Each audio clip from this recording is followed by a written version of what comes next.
So, another interview, like, this is Dave Bursey from Vertical. Hey. Vertical. Vertical in French. En français. Excuse-moi. He's a collaborator for CHR. We send him a bunch of holds every now and then, and he writes his stuff and it comes in. The first set we did was the Tucson's, right? It's Tucson's, yeah. Yeah, which we're yet to review because they keep falling off the wall. You actually put too much weight on them. So this is like part 3. We know as Jodie's going to be here in a couple of weeks' time. We'll have Jodie Mile on camera as well, and we're just going to talk about holds, not about life, the universe, and everything. We're going to talk holds. So, obviously, Dave Bursey. Dave, name and job. Hey, my name is David Bursey. I am a head route setter at Vertical Reality in Ottawa, and yeah, that's my name and job. Is that it? That's it. So, we'll get straight down to it. Let's go through holds and hold companies. All right. You know CHR, we're very unbiased with everything. You're obviously a commercial route setter, so therefore you can know the ins and outs day to day of climbing holds, right? Yeah. So we'll go with one you're not going to like straight off, is Nitros, because I know you don't have too much stuff. Not too much Nitros. So all we have right now is the Sentinel and the Juggernaut. Now, so the two smaller volume. I know the Sentinel from Mech. Yeah. Because they were selling it, I think it was like $199, and I've always looked at it and thought that might be a fun volume to have. You know, there's a couple of flat spots for bolt-ons, but I don't know. It's like, it's one of those natural feature kind of shapes for me, and I kind of wish they'd kept it as a bolt-on natural feature rather than sticking the flat spots on. Yeah. What's it for you? I agree with that. To me, a volume is either big flat surfaces that you can put holds where you want it, Okay. or bigger holds that you can't add extra holds to it. And these guys are kind of a mix match in between. A lot of flat spots to put holds on it, but not in the right spots. And using it on your own, it spices up the wall a bit, but if I remember, it's like with the shape, it's like there's 2 bolt holes and then there's 1 bolt hole. So I think you can only put 3 on it. You can only put 3. Yeah, and they come with three. the 3 piggyback holds on it. Yeah, little tiny ones. Yeah. And the stuff that they come with is just not that good to me. But I'm sure there's some use for it somewhere. Let's kick with climate. I love climbing. they have. Fuck, you and Dustin are both really bad. No. Dustin's like 2 for 2 for 2 for 2 for 2 for 2 for 2 for all the time. Okay, well, we don't have the Tufas. We have pretty much the entire Waco series right now.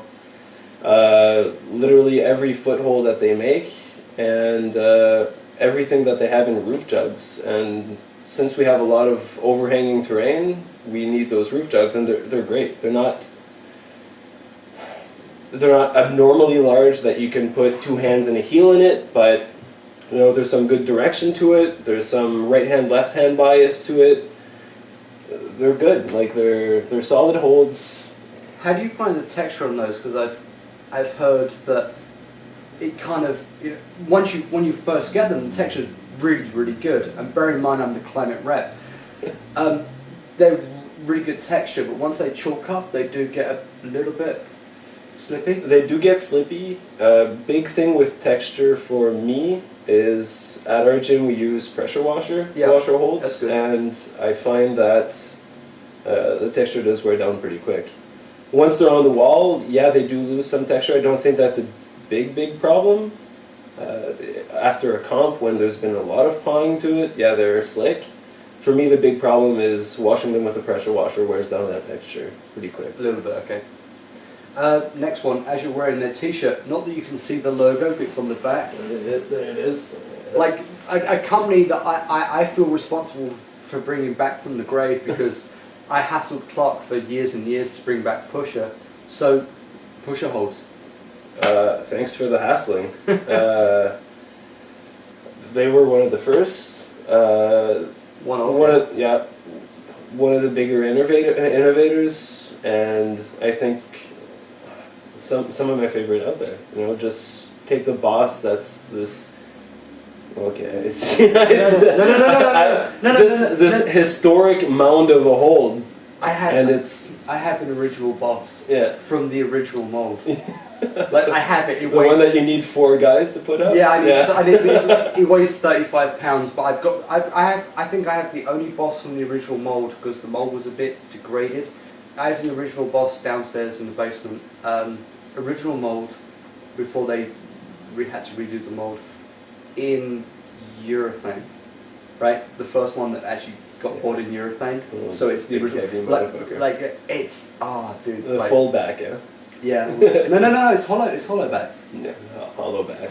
Hollow back. Yeah. It's hollow back. It still weighs 35 pounds, but it's still one of my favourite holds. Yeah, it's one of my favorite holds. Other holds that we have a few balls series that are pretty cool. Limestone, spectacular series of holds. One of my favourite, because next company I'm going to ask you about is obviously Revolution, because Revolution and Pusher are the same. Yeah. They get poured in the same place. And you know, Pusher dissolved, and then Revolution happened, and you find there's crossover between the two brands. Yeah. But it just means they complementing each other, or they should just be a brand.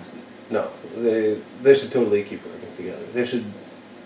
Yeah. They should stay independent and keep going their own little ways, and like you say, because Pusher, like I have original Pusher holds in England, which are sitting in a box, and I need to get shipped here because I love Pusher holds. Like, I have the entire original Pusher range from when they first came out, sitting in a box, and it's like they're such good shapes. Like even their crimps when they first did them, they still had a little kind of slightly round edge. They weren't sharp. You could train on them. And had a little wall. It was beautiful. But Revolution's like, from where obviously Pusher went down because of some advertising misfortunes. It's interesting the way that Revolution went. They've kept very on with the screw-on drive, which is always super nice because Revolution I think makes some of the nicest screw-ons on the planet. That's for sure. Pain in the ass to move around the wall. Screw-ons always a pain. Yeah, and they're a dying breed too.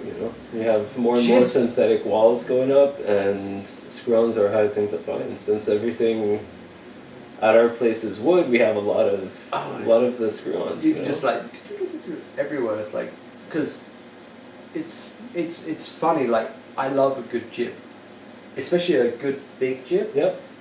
I really enjoy them. Friction still make pretty good screws. Yeah, like the last friction order that we had was the whole line of every single screw-on that they had. I think we were one of the first to have the little triangle pyramid ones. Oh, those are really good. I know. Those are really good for volume. So. I love those from Friction, but I really don't like the pocket protectors. Too big. Too big, too tweaky. For me, it's just too big. They break, they chip, as soon as something hits them, they're gone. So anything from the Revolution line that really, springs to mind? In a good way or a bad way? Both. Good way, diamonds. Good set of holes, yeah. Diamonds are good. If you want something pinchy, you've got it. If you want something compressy, you've got that too. Abstract would be the bad part. For me, holds should be more function than fashion. So that's your personal preference? That's my personal preference. Is that you personally, or you personally as a root setter? Personally as a root setter, okay. Definitely. Like it's cool when the hold looks good, but if it looks good and it's useful, it's better than just looking good and having just too much to it. This kind of segues into the next company, which is always a point of contention, especially between me and Dustin, is Technic.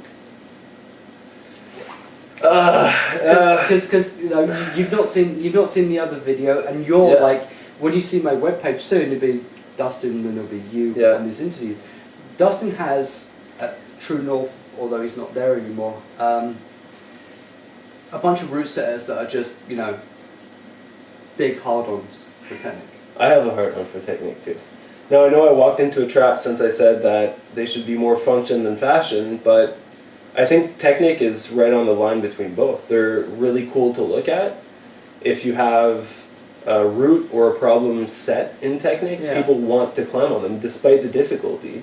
I find that it just attracts people. Technique holds are very, very pretty. Yes. And when I say pretty, I mean because they're simple, just smooth. Ergonomic is the term that should be actually coined with technique every time you speak about technique, is they're very ergonomic shapes. Yeah. There's no, apart from maybe the flaps and a couple of their smaller screw-on ranges, they're very, very big, wide, open, slopey, comfortable shapes. Yes. That's a good thing because, although unfortunately commercial gym setting, and especially commercial climbing, has gone two ways. There's the people who want to train. I want to train on big, slopey, nice, I want to climb a 514, but I want to climb it on something that's not going to rip my fingers to absolute shreds, right? Which, again, they're texture. Texture is good. It's good to train on, but if you're going to set for a comp, you can get a lot of mileage off those holds before they get greasy.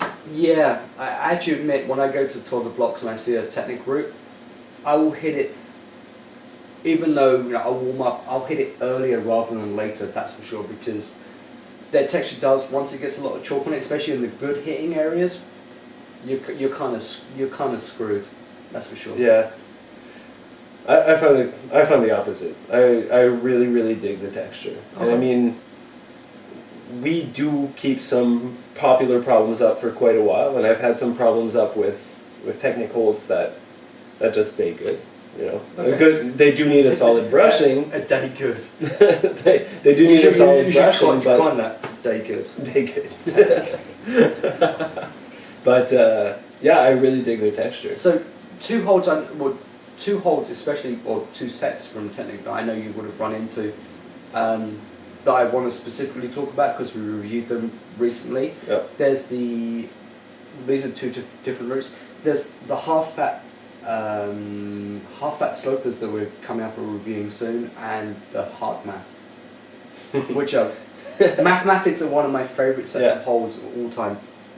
I want to talk specifically about the talons. Yeah. And the NKR1. NKR1's timeless. It is. NKR1 is one of the evilest fucking holds out there. If you want... Oh, it's easy. I know, but if you want to force a fall on one section of a problem or one section on a route, you shove that there. Yeah. Now, the talons.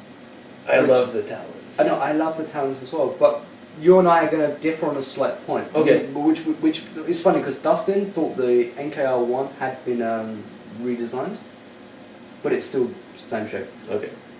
The talons, me and Dustin are in the same frame of mind where we think that the talons should have been mirror images.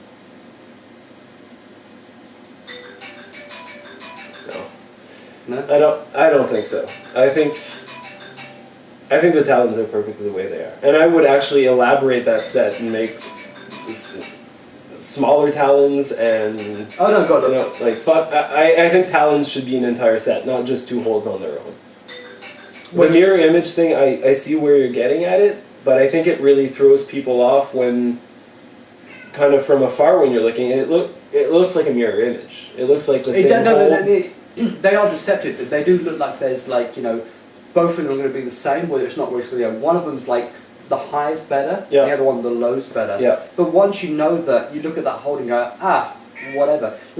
Even if they did two sets of mirror images so you could play with people a little bit, that'd be better. Because mirror image holds, especially for a route set, especially for me, sometimes when I want to set a specific move because I'm trying to work a weakness, I want to have, the left-hand bias, right-hand bias of a hold. Yeah. And there's not many people, apart from system holds, there's not many people that really, really do that. But I know you were saying with friction earlier, with friction holds, they're comp pinches. Yeah. There's an interesting left-hand, right-hand bias to those. And they feel just completely wrong if the wrong hand's on it. But what's funny is when you say one of the friction holds, which is strange enough the next company coming up. Yeah. When you go through and look at it, it's like, and you hit it, it's great for a right hand. But the thing is, what I feel that Friction didn't do properly was they should have offered a left-hand, right-hand bias because they're comp holds. Now, for a competition root setter or a root setter generally, having the option of left-hand, right-hand bias opens up your sphere of movement. Yeah.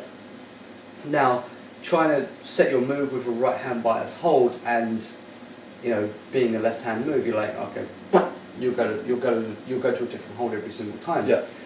So what I'm saying, in a very long-winded way, as per usual, is that Friction should have done those comp holds, not the chrome domes, but the comp pinches.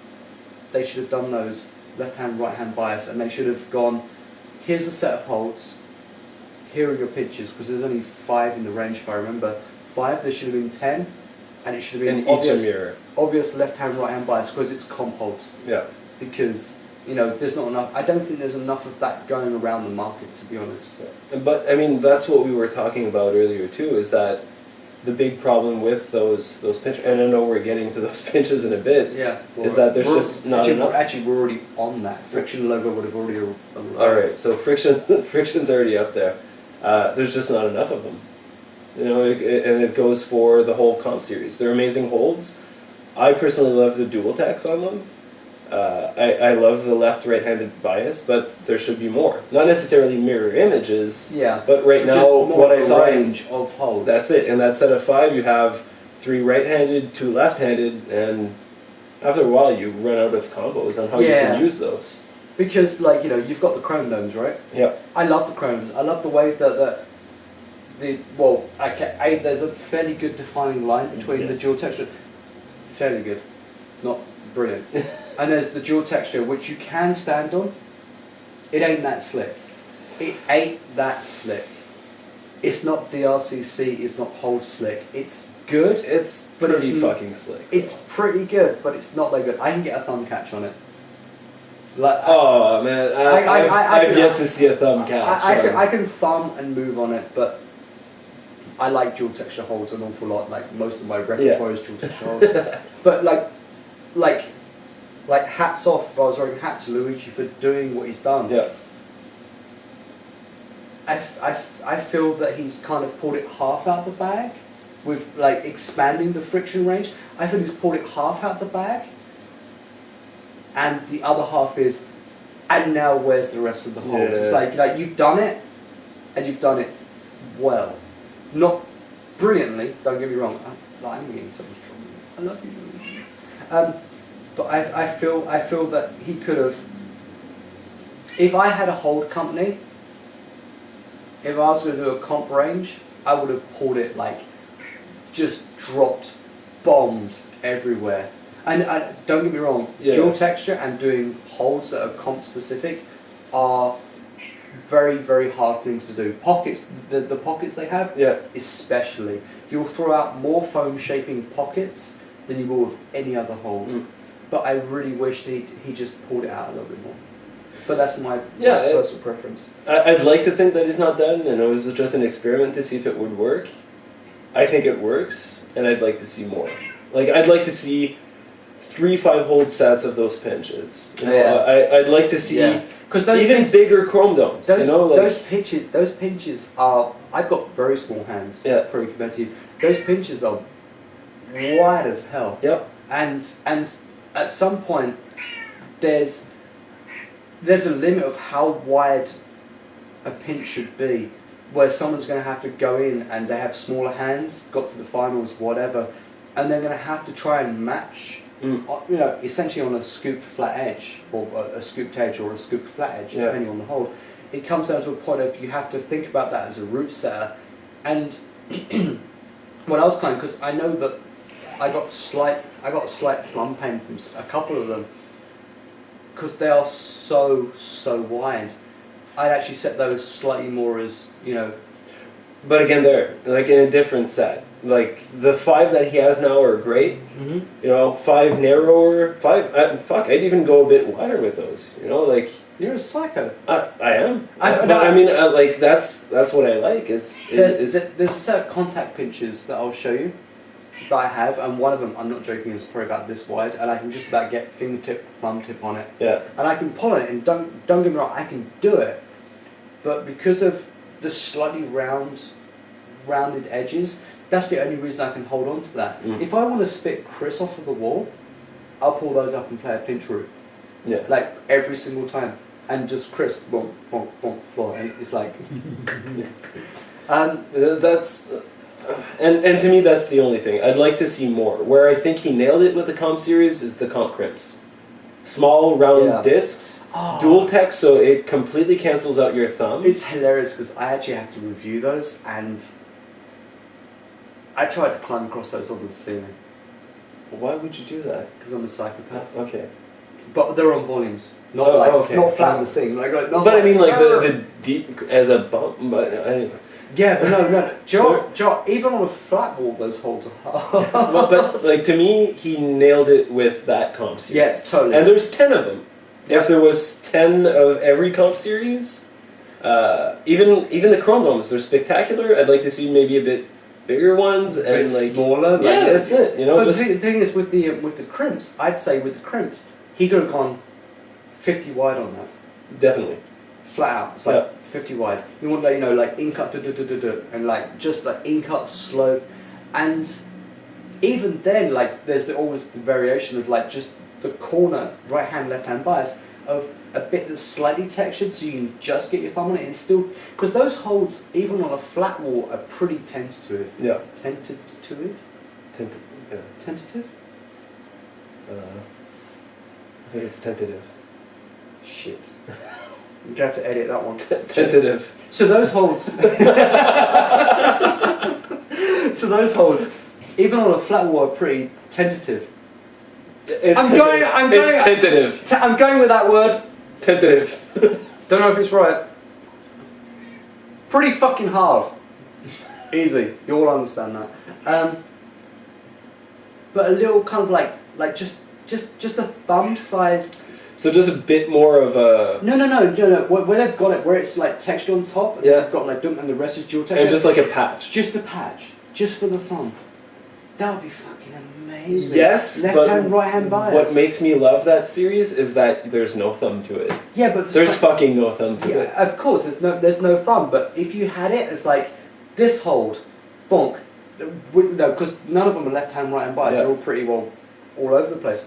Get it, it's a dunk. This one's got a right thumb patch. This one's got a left thumb patch. Done. It'd be brilliant because you'd set a route at the gym. People see this hole, just like, and they'd be coming up and they'd be looking at the hole, looking for the thumb patch, and it's like sometimes there's one, sometimes there's not, sometimes there's nothing. It's like, how the fuck will you set? How the fuck will your clientele? I guess it'd be brilliant. Yeah, that's true. Just a little thing. That's the problem with smaller sets, is that after a while, people will know how to grab that hold. If you have 50 of those comp crimps, like you said, some with thumb patches, some with not, it throws people off. Totally. And last company, and this is going to be... This is my favorite company. It's your favourite company. Yeah, I'm going to roll up my sleeves for this. Soil. I don't know the reason behind this, so it's going to be an interesting conversation. Okay. What up with Soil? I'm going to be very diplomatic with Soil and... Pretty good plan. Fuck Soil. Holy shit! No, seriously. Like, they're a reclining hold.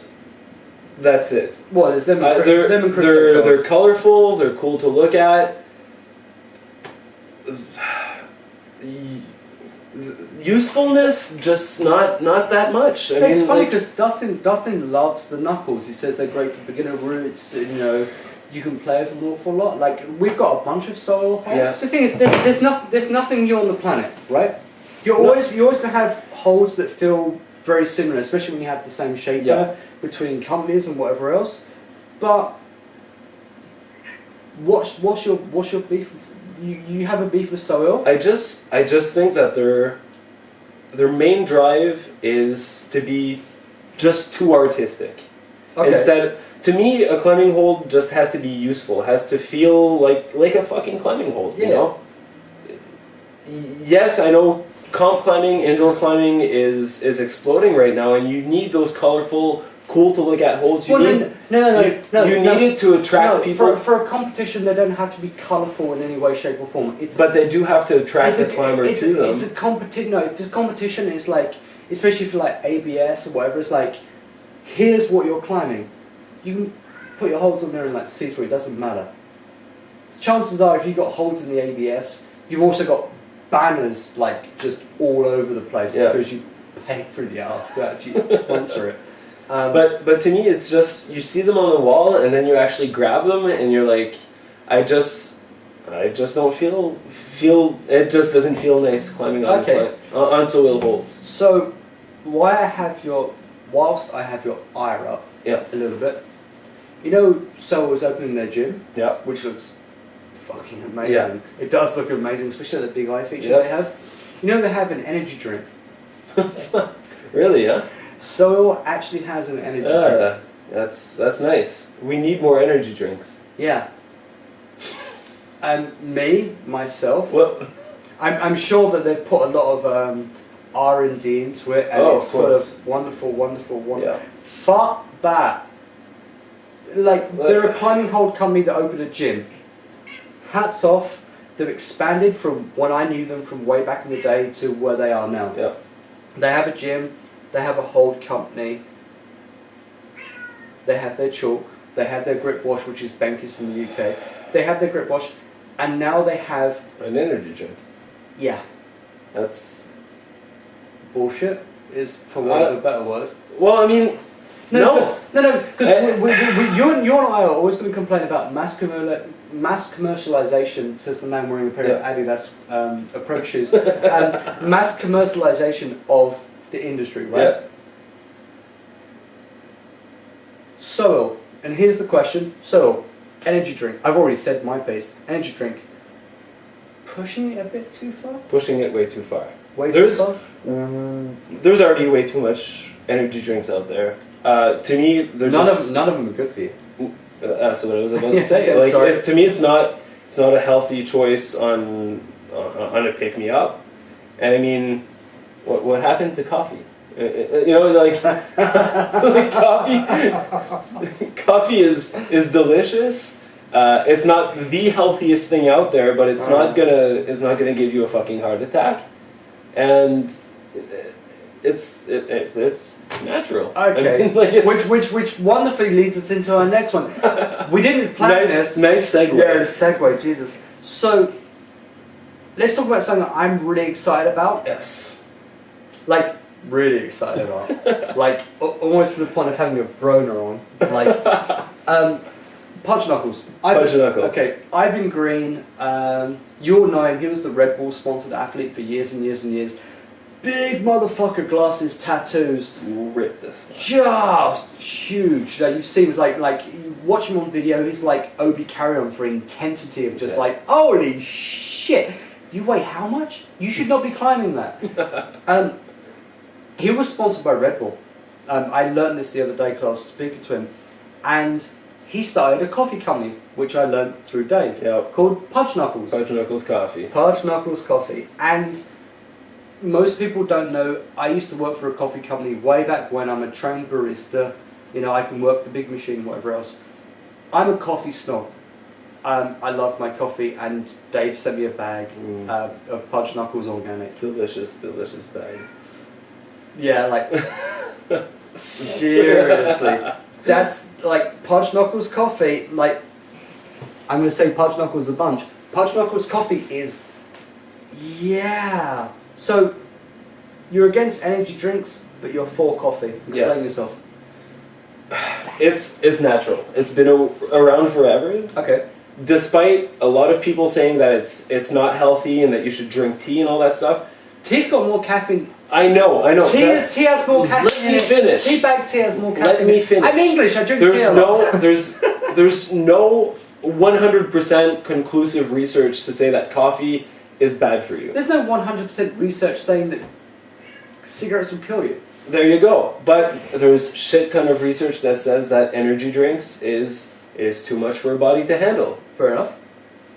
So why go for the energy drink when there's coffee and delicious coffee out there? And I'm not just saying Pudge Knuckles, because there's a shit ton of good coffee out there. But just Pudge Knuckles. It is the best. I mean, there's a lot of good Plan Bs out there after Pudge Knuckles, but why go for the energy drink? Well, you for a climber, I guess you've got protein shakes. Yeah. Okay, that's going to be another talk later. Protein shakes, which is always interesting. Like you should always take so beef much, jerky. Yeah, so much protein after climbing, whatever else. Like,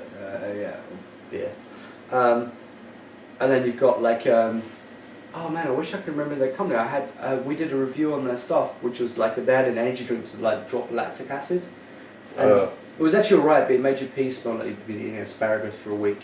And it was Daveburseyinterview. But I mean, they have the vitamin supplements for climbers too, like endorsed by Chris Sharma too. I mean, like, this is where climbing seems to be going. Just to go back to I mean, coffee. It's delicious. A lot of people think that it's easier to bring a can than to bring a thermos of coffee, but for the deliciousness that it procures, there's no reason why you shouldn't have coffee on hand if you need that pick me up. I'll go down. I'm obviously I'm in Montreal, and there's 3 places I will drink coffee from. There's Cafe Olimpico, awesome coffees.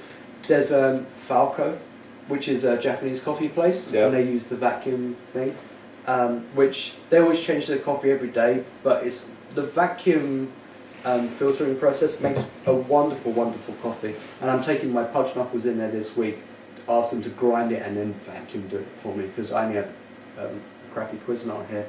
And then there's Lily and Ollie, which is down on Notre Dame near Alliot, which makes quite possibly the best latte I've ever tasted on the planet. Like the best thing. Like, I'm a complete coffee snob. I work for a coffee company, and you know, I drink my used to drink my Maxwell House, and you know, like oh man, what's the company called?